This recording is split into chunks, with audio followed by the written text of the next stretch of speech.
Assalamualaikum warahmatullahi wabarakatuh. Salam dan bahagia.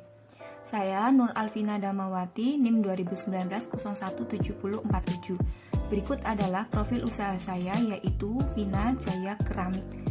Saya menyediakan pot gerabah dan bermacam-macam pot dari gerabah tanah liat.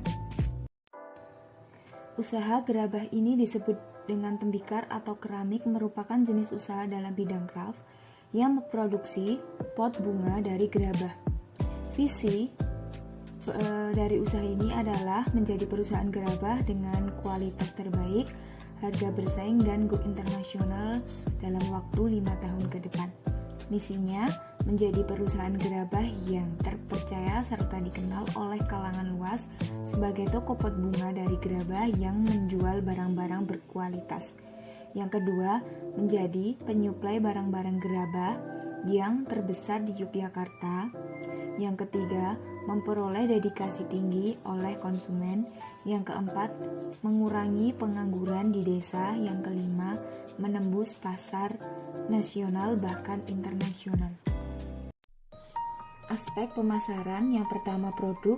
Pot gerabah merupakan alat rumah tangga untuk menanam tanaman dan juga sebagai hiasan di rumah. Pot gerabah juga sangat bervariasi dan tidak mudah pecah. Yang kedua, price. Harga yang ditetapkan untuk pot gerabah bervariasi, ada ukuran kecil hingga besar, mulai dari harga 3.500 hingga 50.000. Promosi yang dilakukan menggunakan media sosial seperti Instagram dan Facebook, juga dengan melakukan penawaran kepada pembeli. Yang keempat, usaha menggunakan sistem make to order atau pemesanan. Adanya tempat gerabah atau kereneng untuk memudahkan pembeli membawa pot gerabah yang dibeli. Proses produksi. Yang pertama, pembelian bahan baku, yaitu bahan bakunya adalah tanah liat. Yang kedua, tahap pembentukan. Tanah liat yang sudah siap digunakan kemudian dibentuk menggunakan tangan, berbentuk sesuai pesanan atau sesuai pot gerabah yang diinginkan oleh konsumen. Yang ketiga, tahap pengeringan. Setelah selesai dibentuk, pot gerabah kemudian dikeringkan di tempat terbuka atau terpapar sinar matahari langsung hingga kering. Yang keempat, tahap pembakaran. Setelah barang kering atau pot kering, kemudian barang dimasukkan ke dalam tungku pembakar.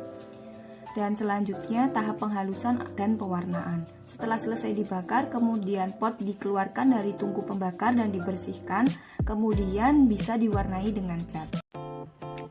Segmen pasar. Target pemasarannya adalah para ibu rumah tangga. Selain itu juga bagi wisatawan yang ingin menghias rumahnya dengan gerabah, pot dari gerabah, dan bisa dijadikan oleh-oleh bagi wisatawan luar daerah maupun wisatawan asing. Jadi, targetnya adalah ibu rumah tangga yang ingin menanam pohon, menanam tanaman di rumah. Rencana penjualan dalam usaha gerabah ini menggunakan sistem pemesanan dan membeli langsung datang ke rumah atau ke toko dan juga melakukan promosi melalui media sosial. Sumber daya manusia yang ada dalam usaha ini adalah pemilik dan juga pengrajin gerabah. Pemilik bertugas sebagai manajer keuangan sekaligus pemasaran. Karyawan atau pengrajin yang membuat produk dari tanah liat. Jadi sumber daya manusia hanya 2 orang, yaitu pemilik dan juga pengrajin. Aspek keuangan yang pertama ada biaya tetap. Terdiri dari biaya gaji dan biaya bahan baku.